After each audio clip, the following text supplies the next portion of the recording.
Well, Neil is actually my cousin. So he was the first person that I approached to share his story, and he is doing phenomenal. He has gone from absolute darkness to absolute light and just knocking it out for Jesus. Tell me a little about your story, because you started out with an injury from a basketball game, right? Yep. And at 18, things started to escalate from there. You want to talk about that a little bit? Sure. Yeah. Started to escalate kind of quickly. So that was the year 2000. And back then there was very, very few regulations on narcotics and painkillers as doctors prescribing them. And so when I had my first surgery, actually I had my second surgery just a few months after my first surgery, just a back surgery. I had a herniated disc from playing basketball. And they gave me literally unlimited painkillers, a prescription bottle that said unlimited refills on it. And, for a long time, I blamed, the doctor for my problems. He shouldn't have done that. He shouldn't have that. But, to be honest, like I went nuts pretty much right off the bat. I got them and I took them like I was supposed to for maybe a couple of weeks, but I also moved for my freshman year in college. I moved away from home for the first time right after I hurt my back. So I was out of the house for the first time and I had unlimited painkillers. So within weeks, I was taking 10, 15, 20 at a time. And every couple of hours, every hour or two, I'd wake up in the middle of the night and use the bathroom, and I'd take a handful of them and just go right back to sleep, because they were unlimited. It was free and unlimited basically. So I didn't see a problem with it. I probably knew there was something wrong with it, but again, I was 18 and had unlimited use or access to painkillers. So that went on for about 4 years, because I kept lying to the doctor. After my second surgery, I was better. He fixed me, but I kept lying to the doctor and telling him that I wasn't better, that it was still hurting me, that it was still killing me. So I was given pretty much unlimited painkillers for 4 years. So you can imagine by the time that he figured out I was lying to him and cut me off, I was first time that I felt real fear, just dread, because I didn't know what I was going to do. Like that was my whole life for 4 years. And so yeah, it escalated quickly. I had to figure out a way to get those drugs on my own now. And I did. I started dealing drugs pretty heavily, started messing with other kinds of drugs. And, it wasn't long that I was in active addiction for probably 18 years. And I would say 10 years into it, I started IV drug use. So I started shooting up painkillers. After a while, I got into meth. You name it, cocaine, every other type of drug there was. And it escalated from there. So it went from getting them for free to manipulating, lying, and stealing, and doing everything I could to basically feed my habit, or to not feel sick, because at a certain point it wasn't fun anymore. It was just, if I don't do this, I'm going to be very sick and I'm not going to be able to get through the day. Was anybody trying to help you as you were going through this? I was really good at hiding it. There was only a few people that really knew. I would say the last 5 years or so, my wife was with me pretty much the whole time. So I hid it from her, from my family, everybody pretty well.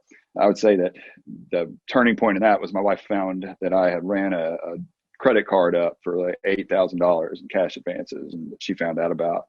And that's, I think, when she realized that I wasn't just having a good time, partying a little bit too much. Like I had a problem. And so for 5 years there, yeah, she absolutely knew, and it was horrible on her.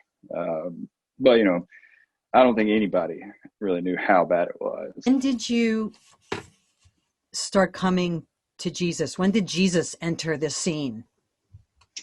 Well, so I was raised in the church. Basically what I learned in church, or what I remembered during all this time, was that if God is real, hell is real. And so what I did is, when I went to college, one of the only classes that I really paid attention in, that I actually minored in, was philosophy, because I followed this atheist professor around to 3 different colleges, because he could spin this argument against the existence of God so well, something I needed to hear. I needed for somebody to tell me and prove to me that God wasn't real, because if he was, like, I was in trouble, so I needed that. And so I learned all these arguments against the existence of God. And so by the time I had ran my course, so towards the end of it, at about the 18th year, so about 3 years ago, I had tried to kill myself a few times, because I had tried all kinds of stuff to get off of drugs. I tried doctors, I tried meetings, I tried all these different things, and nothing was working. And I just knew that I was going to die like this, that was going to be the end of me. So I tried to speed it up, get out of the way. I was certain that there was no God, and I just figured it was like on the Terminator movies. When Terminator dies, the red light goes out and it's just over with. That's kind of how I figured it was going to be. So I got arrested, thank God, and thrown in jail. And when I did, my wife and my parents, they found Renewal Ranch, which is a year-long faith-based recovery facility. And I did not want to go to that. There was no way. I did not want to go to that. And but my wife was leaving if I didn't. My wife was taking my twins, my 18-month-old twins at the time, if I didn't. So I agreed. Yeah, all right, I'll go. So even when I got there for the first few days, they have these pastors come in and teach, and everything they were saying was just bouncing off of me. Everything they'd say, I was rolling my eyes. Okay, all right. But they give you all these verses that you have to learn while you're there. So they give you a sheet of verses that you have to learn. My third day there, I was walking out of class, and I dropped my binder, and the sheet of verses fell out. And so I picked it up and I looked at the verses, or I just happened to look at it, and it was like there was one verse that just popped out. It was the only thing on the sheet. And it was Jeremiah 33:3. It says, "Call to me and I will answer you and show you great and mighty things that which you know not." And even then, I just, all right, I rolled my eyes. So they're okay. You'll answer me, huh? And so that night, though, I was laying on the couch in the dark by myself, my wife at home, my twins at home that I wasn't going to see forever, and just everything just crashed down on me. And I started thinking about what I'd done with my life, and what I'd done to the people I loved, people that trusted me, and my family. And I mean, I couldn't breathe. And that verse popped in my head. And so, like, all right, well, what can I lose? So I started to pray for the first time in years. And I just remember saying, I'm sorry. And I asked him, I said, if you're real, if you're really there, I can't do this anymore. You've got to do something, because I don't want to do this anymore. And just like that, it's like I was in the dark and somebody flipped a switch, like the lights came on, and this weight came off of my chest, and I could breathe again. Aww. And anyway, so I sat there for probably the next 2 or 3 hours, and just talked to God. It's like catching up with an old friend, just talked.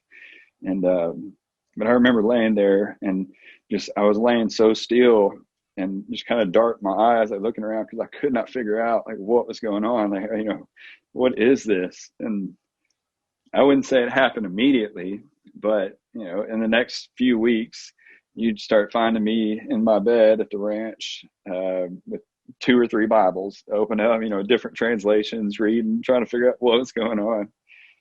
That was the encounter that changed me, that began something in me. Was your wife a believer when this was going on? She was. She had, I mean, she was. Her mom had, more faith than anybody I've ever met. And, she'd pass it on to Rebecca, and Rebecca was definitely a believer and prayed all the time about it. But, there's only so much that, I could do to her, because, I took all hope out of her life. She had twin babies that had no father. She just knew like I did, that I was going to die from this. And so she just felt trapped. And, she definitely had faith, and she definitely prayed, but, there's only so much that you can do when you're just that beat up constantly. And she definitely had a lot of faith, and kind of always prayed for me, and her and her mom always prayed for me. Only God can take you out of that. Only God. And because of their faithful prayers, they basically put it all in Jesus's hand, and your life got saved by that. That's awesome. Yeah. It looks like in the book it says your wife Rebecca and you became baptized together. Talk Yeah. about that. Yeah. So that's, I'd say another example of God's perfect timing. So Rebecca's mom had always wanted to see her get baptized. And so when I got to the ranch, we kind of both were just crazy convicted about it. We both think I was baptized when I was 11, but like I told my dad, I'm pretty sure I could take another dip. I don't think it would hurt anything. So, and she wanted to get baptized. So, her mom actually was diagnosed with breast cancer, just a couple months before that. And so, we were able to get baptized together, and her mom was able to come and see it. And just, a few months before she passed. And so it was just, it was just one of those God's timing things. One part of the book that I love that Brad wrote about in your in the Colors of Salvation. God took a lying, thieving, manipulative junkie on the verge of death and breathed new life into me. He changed me from the inside out. He's changing me still. God is restoring me. Tell me how that makes you feel. So here's kind of what I can say about that. Growing up in Sunday school and church, you what you hear, the big theme is that you invite Jesus into your heart. That's kind of what you keep hearing there, invite Jesus into your heart, which is true. That's definitely a big part of it. But I would say that the biggest difference between that, what I heard growing up, and what I experienced, as I was in the dark and lost and broken and just drowning, was that the real invitation is Jesus inviting you to leave it all behind and to give it all to him, and just because you don't have to carry it anymore. And I think that's one of the things that has changed me the most, is that I don't have to carry any of it anymore. Like the guilt and the shame, and it's just something that he wants. Like he wants to carry that for you. He wants you to give that to him. And man, for somebody like me, that was really good news. Is I didn't want any of it anymore. I didn't want any of it. So I was more than happy to just hand it all over. So tell me about the ministry you're doing in your church right now. So Regeneration is a 12-step discipleship program. It goes along the same lines as a 12-step program, but it's biblically based. So more than a recovery, more than a sobriety program, it's more of a discipleship program that you learn how to spend time with God, and that's how you find freedom. I'm one of the leaders for that ministry. I visit the ranch every chance I get, go hang out with those guys. I visit and work with a ministry in downtown Little Rock called M18, from Matthew 18, the parable of the lost sheep. And so, really any chance I get to be involved, because one of the things that builds my faith more than anything is seeing these guys that have the same story as me. And it just, every time, nothing worked for them. Nothing was changing their life. And to find these ministries that know that when these guys come in, that they don't need to get better. What they need is to be born again. And that's what changes everything. That's what changes lives. And so, any chance I get to be involved with anything, around that, I'm all in. I would say, that I always grew up hearing about salvation and how Jesus saves you, and how that's always, I always saw that as, heaven, that when you die, Jesus saves you, he saves you from hell.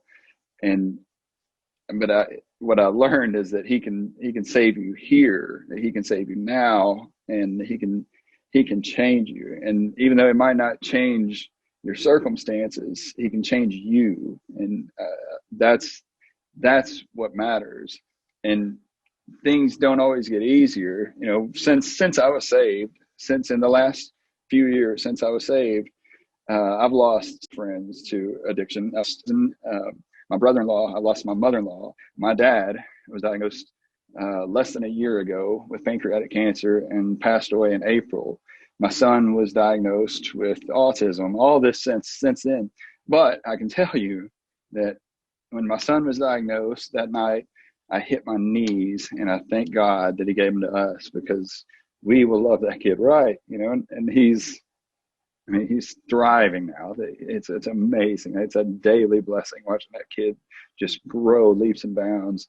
When my dad died, he was probably my best friend, but the Bible says that God puts eternity in your heart, and it's true. Like it changes your perspective completely, and I can see that day when I see my dad again. So I have a hope that that I never had before. I have a joy and a peace about me that I never had before, and I just, my wife and I talk about it all the time. Like, what if I hadn't gone down this road? What if I didn't fall into addiction?